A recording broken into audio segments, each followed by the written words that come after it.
This is Roger Everett and his beautiful wife Elizabeth, and tonight we're going to be in a long chapter of Jeremiah. It's the next to the last chapter in Jeremiah.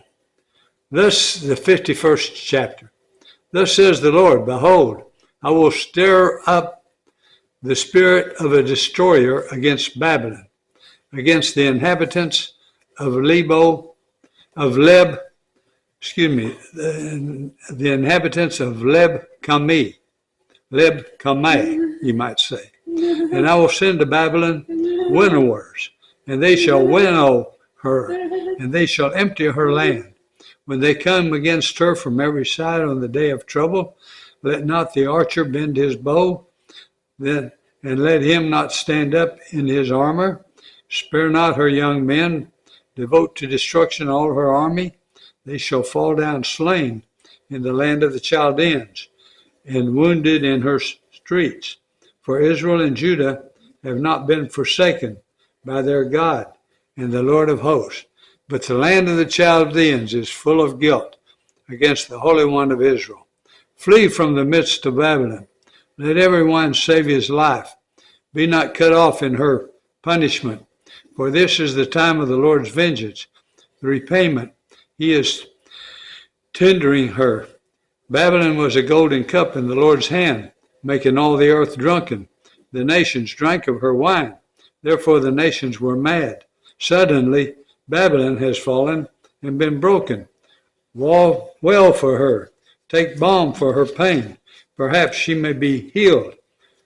We would have healed Babylon, but she was not healed. Forsake her and let us go. Forsake her and let us go. Ooh, we got a long one. Each to his own country, for her judgment has reached up to heaven and has been lifted up even to the skies. The Lord has brought about our vindication. Come, let us declare in Zion the work of the Lord our God. Sharpen the arrows, take up the shields. The Lord has stirred up the spirit of the kings of the Medes, because his purpose concerning Babylon is to destroy it. Man, and that's 70 years later now that's going to happen, because Jeremiah was speaking all this as they were going into Babylonian captivity. How did he know it was going to be the Medes? Well, that's who it was, the Medes and the Persians. Babylon is the purpose concerning Babylon is to destroy it, for that is the vengeance of the Lord, the vengeance for his temple. Set up a standard against the walls of Babylon. Make the watch strong, set up watchmen. Prepare the ambushes, for the Lord has both planned and done what he spoke concerning the inhabitants of Babylon. O you who dwell by many waters, rich in treasures, your end has come. The thread of your life is cut. The Lord of hosts has sworn by himself, surely I will fill you with men as many as locusts, and they shall raise the shout of victory over you. It is he who has made the earth by his power, who established the world by his wisdom, and by his understanding stretched out the heavens.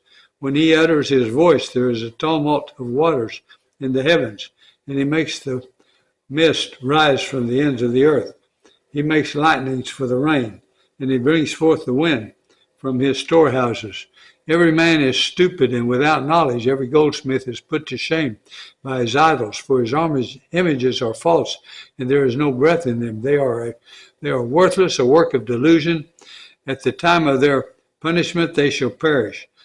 Not like these is he who is the portion of Jacob, for he is the one who formed all things, and Israel is the tribe of his inheritance. The Lord of hosts is his name. You are my hammer and weapon of war. With you I break nations in pieces. With you I destroy kingdoms. With you I break in pieces the horse and his rider. With you I break in pieces the chariot and the charioteer. With you I break in pieces man and woman. With you I break in pieces the old man and the youth. With you I break in pieces the young man and the young woman. With you I break in pieces the shepherd and his flock. With you I break in pieces the farmer and his team. With you I break in pieces governors and commanders.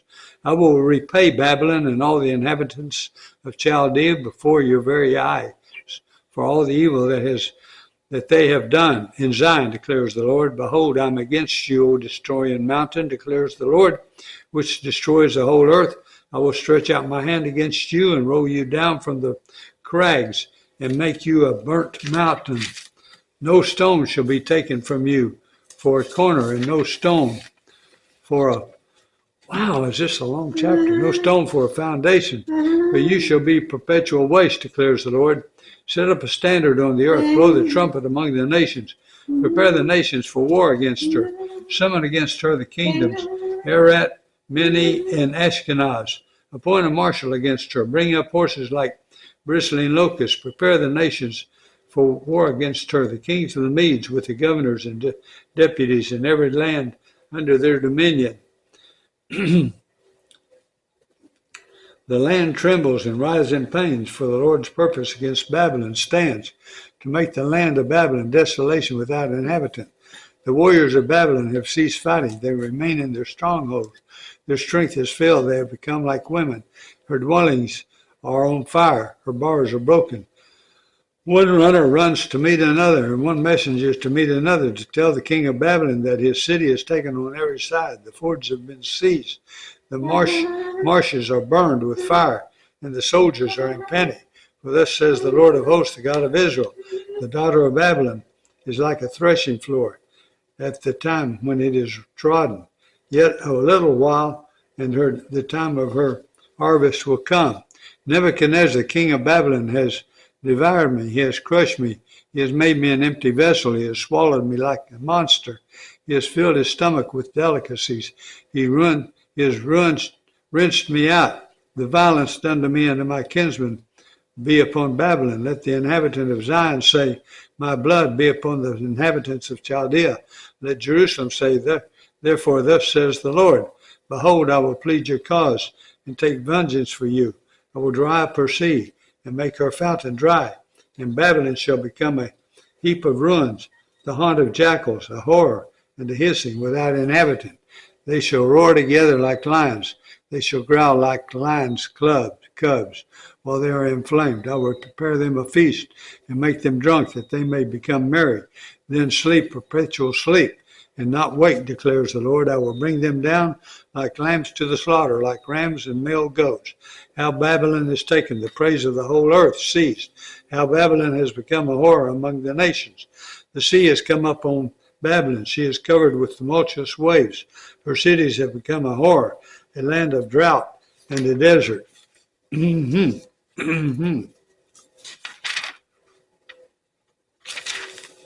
A land which no one dwells, and through which no son of man passes. And I will punish Baal in Babylon and take out of his mouth what he has swallowed. The nation shall no longer flow to him. The wall of Babylon has fallen. Go out of the midst of her, my people. Let everyone save his life from the fierce anger of the Lord. Let not your heart faint, and be not fearful at the report heard in the land. When a report comes in 1 year, and afterward a report in another year, and violence is in the land, and ruler is against ruler. Therefore, behold, the days are coming, when I will punish the images of Babylon. Her whole land shall be put to shame, and all her slain shall fall in the midst of her. Then the heavens and the earth and all that is in them shall sing for joy over Babylon, for the destroyer shall come against them out of the north, declares the Lord. Babylon must fall for the slain of Israel, just as for Babylon have fallen the slain of all the earth. You who have escaped from the sword, go, do not stand still. Remember the Lord from far away, and let Jerusalem come into your mind. We are put to shame, for we have heard reproach. Dishonor has covered our face, for foreigners have come into the holy places of the Lord's house. Therefore, behold, the days are coming, declares the Lord, when I will execute judgment upon her images, and through all her land the wounded shall groan. Though Babylon should mount up to heaven, and though she should fortify her strong height, yet destroyers would come from me against her, declares the Lord. A voice, a cry from Babylon, the noise of great destruction from the land of the Chaldeans. For the Lord is laying Babylon waste and stilling her mighty voice. The waves roar like many waters. The noise of their voice is risen, for a destroyer has come upon her, upon Babylon. her warriors are taken. Their bows are broken in pieces, for the Lord is a God of recompense. He will surely repay. I will make drunk her officials and her wise men, her governors, her commanders, and her warriors. They shall sleep a perpetual sleep and not wake, declares the King, whose name is the Lord of hosts. Thus says the Lord of hosts, the broad wall of Babylon shall be leveled to the ground, and her high gates shall be burned with fire. The people labor for nothing, and the nations weary themselves only for fire. The word that Jeremiah the prophet commanded Seraiah, the son of Neriah, son of Maheshiah, when he went with Zedekiah, king of Judah, to Babylon in the 4th year of his reign. Sarah was the quartermaster. Jeremiah wrote in a book all the disaster that should come upon Babylon, all these words that are written concerning Babylon. And Jeremiah said to Sarai, when you come to Babylon, see that you read all these words and say, O Lord, you have said concerning this place that you will cut it off so that nothing shall dwell in it, neither shall man nor beast, and it shall be desolate forever. When you finish reading the book, tie a stone to it and cast it into the midst of the Euphrates, and say, thus shall Babylon sink to rise no more, because of the disaster that I am bringing upon her, and they shall become exhausted. Thus far are the words of Jeremiah. Isn't that amazing? He wrote that 70 years, the beginning of the 70 years of captivity, and he knew it was going to be the Medes that took her. Wow.